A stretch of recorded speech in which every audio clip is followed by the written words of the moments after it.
आप देखिए, आप विपक्ष से सहमत हो ना हो, इत्तेफाक रखो ना रखो, आप एक चीज सोचिए, जिस तरह से भाजपा को सूट करता है उस तरह से हमारी राजनीति को मोड़ा जा रहा है।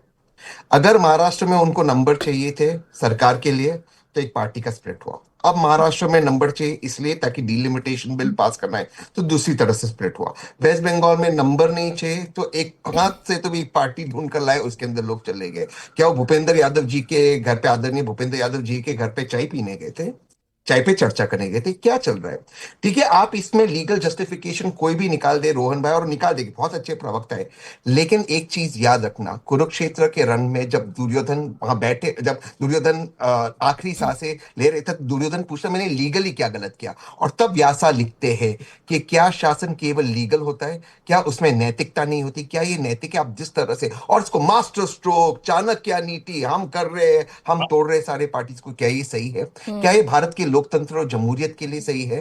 सवाल यहां उठता है, सवाल ये उठता है कि ये रिसोर्सेस कहां से आ रहे कि लोग एमपी के एमपी चले जा रहे हैं। मुझे कोई दिक्कत नहीं अगर शिवसेना यूबीटी के लोग, मुझे शिवसेना यूबीटी बिल्कुल पसंद नहीं, ये आप जानते हैं कि ठीक है। लोग जाना चाहते हैं एकनाथ शिंदे जी के पास, मुझे कोई दिक्कत नहीं। लेकिन तहसीन जी, जितनी नैतिकता की उम्मीद आप भारतीय जनता पार्टी से कर रहे हैं, उतनी नैतिकता आप संजय राउत से भी उम्मीद कर लीजिए। आप सोचिए, वो गाली देंगे सार्वजनिक मंच से अपने सांसदों को, और आप उम्मीद करेंगे कि वो सांसद उनके साथ रहेंगे। एक मिनट, एक मिनट प्राची जी, संजय राउत एक नंबर का छिचोरा है, मैं बिल्कुल आपके शोबे, इसके छिचोरेपन की वजह से लोग आधे चले गए। लेकिन प्राची जी, अगर ये एमपी जाना चाहते हैं, रिजाइन करें और वो एकनाथ जी के सिंबल पर जीत कर आए, प्लीज रिजाइन करें। जो लोग जाना चाहते हैं, जिनके दिल में काबा, आंखों में मदीना, उनका छूटा है पसीना, वो जाए, कोई दिक्कत नहीं, जाए वो पार्टी के अंदर, मणिपुर वाली पार्टी में, जहां मेघालय वाली पार्टी में, लेकिन रिजाइन करते अपने सिंबल पर जीत कर आए। ये क्या बात हुई? इस संजय राउत छिचोरा है, रोहित पवार छिचोरा है, मैं पूरी तरह से मानता हूं। इसका क्या मतलब, आप तोड़ दोगे?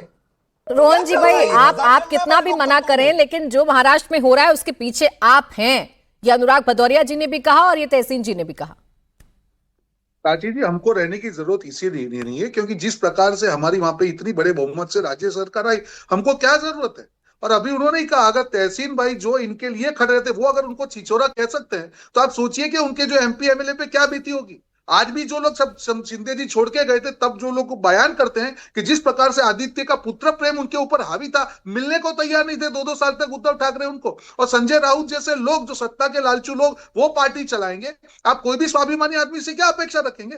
वो भी जाने दीजिए। उसके बाद लोकसभा में उनको मौका मिला, क्या किया? जब चुनाव आए विधानसभा के, तब उनको सीएम कैंडिडेट तक कांग्रेस ने डिक्लेयर नहीं किया था, और आज जो उसका ठीकरा यहाँ पे फोड़ रहे हैं। जो लोग भी जो जनता के बीच में चुन के जाते हैं प्राची जी, उनको जनता के पास वापस जाके अपना मुंह दिखाना होता है। कौन से मुंह से उनके सांसद जनता के पास जाके कहेंगे कि वक्त अमेंडमेंट बिल का विरोध किया उद्धव ठाकरे ने? कौन से मुंह से जाके कहेंगे कि 370 का विरोध किया? कौन से विरोध से जाके कहेंगे ट्रिपल तलाक का विरोध किया? क्या आप ये सोच सकते हैं कि बाला साहब ठाकरे के पुत्र की पार्टी ऐसे मुद्दे पे विरोध कर सकती है? कौन से, वो भी चुने हुए प्रतिनिधि है, कोई भी आदमी ऐसे ही नहीं जाता है। कोई डर नहीं होता है, कोई लालच नहीं होती। मोहन जी, लेकिन आपको राज्य में जरूरत हो ना हो, आपको दिल्ली में तो जरूरत है ना। विपक्ष को आपका मिशन 360 दिख रहा है।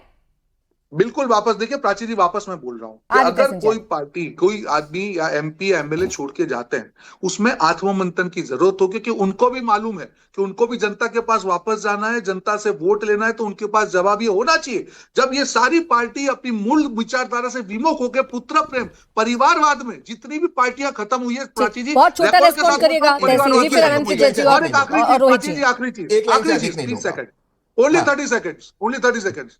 वापस अभी इन्होंने कहा कि लोकतंत्र की दुहाई दी, उनको मैं याद दिला दूं, जो अभी उन्होंने कौरव पांडव की बात कर दी है, भैया 70 साल तक कौरव का राज था क्या पांडव का राज था?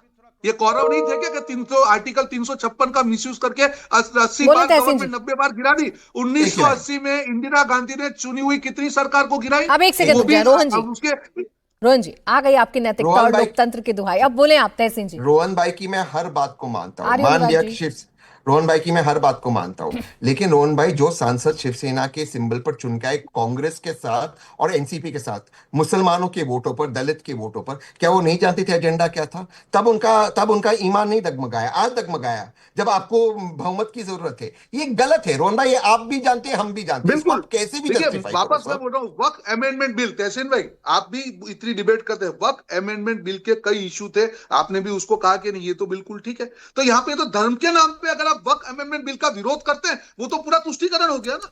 मैं आपको ये कह रहा हूं, आप ऑब्जेक्टिवली जाइए, 370 का विरोध कैसे कर सकते हैं आप बताइए।